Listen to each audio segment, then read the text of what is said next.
We Are the Dead, Part 1, Chapter 8. Regulus woke up. Bad start already. Despite not wanting to, Regulus woke up.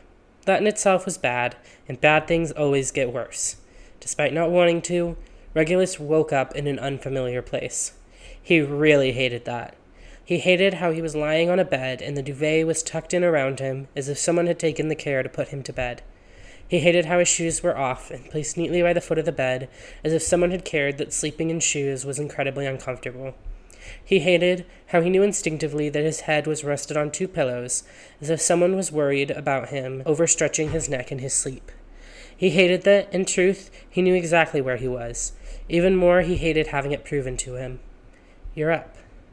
The voice was quiet and gentle, in a way it almost never was, but Regulus would know that voice anywhere, in any lifetime. "Why am I at your place, Sirius?" There was a long silence, and Regulus felt the bed dip near his feet. Knew Sirius must have sat down, just like when they were kids. "'Cause you needed to be taken care of." Lie. What a fucking lie. Regulus bolted upright, crossing his arms and glaring, yet again, at his older brother. The way they fit best. "I don't need your fucking pity. I do plenty fine on my own." Sirius looked unfazed. "No doubt, but you needed my help. James came here with you passed out in his arms like the dramatic Victorian prince you've always been. Told me about what happened, and—" Regulus didn't hear whatever Sirius said next. Oh, what happened, right. It seemed odd to Regulus that he could have forgotten, even for one groggy moment. Then again, who had noticed a few more drops on already blood-red hands? So why should Regulus notice? Why should he remember? Why should he care? Why did he care? Did he care? Regulus wasn't sure that he did.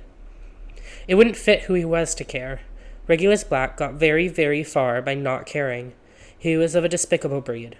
A breed full of those like his parents, who allowed and benefited from the pain, suffering, and eventual death of others. So one more unnamed death wouldn't make him care. The idea was laughable. He was just in shock. It was the first loss of life he'd seen in person. He was just reminded of his own morality. That was it. He didn't care. He didn't care. He didn't... Regulus. So Sirius was still speaking. His voice was quiet, tear-filled and oddly tender. Regulus wondered why, knowing Sirius had no tenderness left for him. It must have been pity. "Regulus, come on, let me try again. I'll do it right this time, please."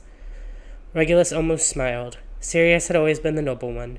"Sirius, you don't have to do all that. It'll end the same. You'll walk away again, so you don't need to waste your time and effort." And, this was more normal. Sirius looked angry again. Not sad, not pitying. "I was a child. I was doing the best I could. You don't get to use that to hate me forever." Regulus shook his head. "You did the right thing. It hurt, sure, but it was the right thing. I'm not saying you'll leave as an insult. I'm saying it as a fact."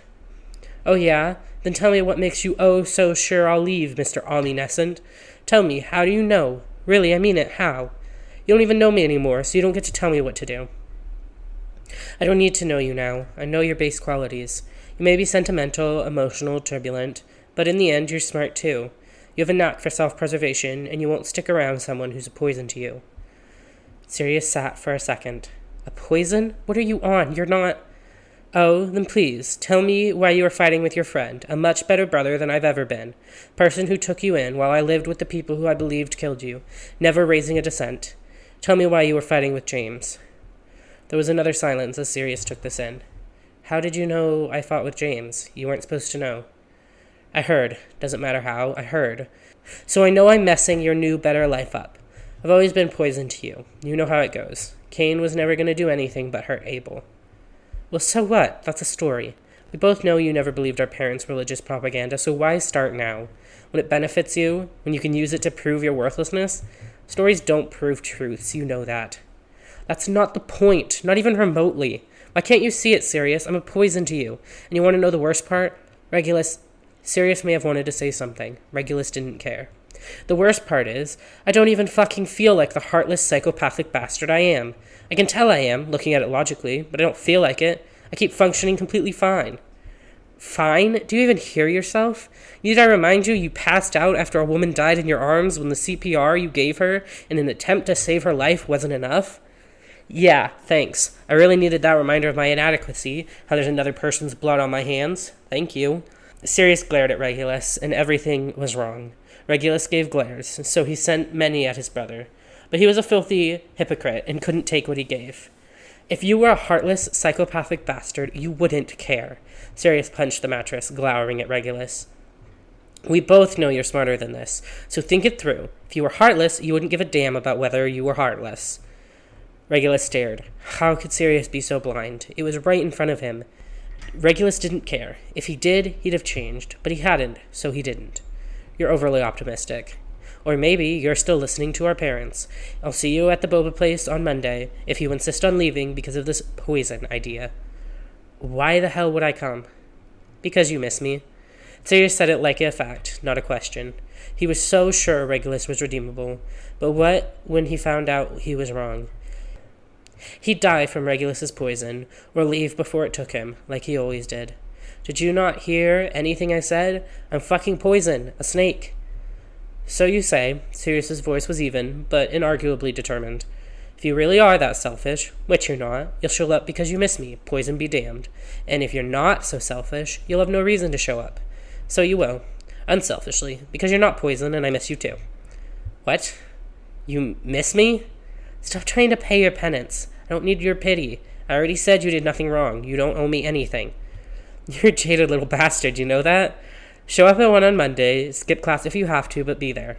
The boba place. I texted your roommate. Your friend Barty will be here any minute to take you back to your dorm. They're worried about you, heard what happened. You have Pandora's number? Remus, Sirius explained shortly. Sirius shook his head. Doesn't matter. Monday at 1. Monday at 1.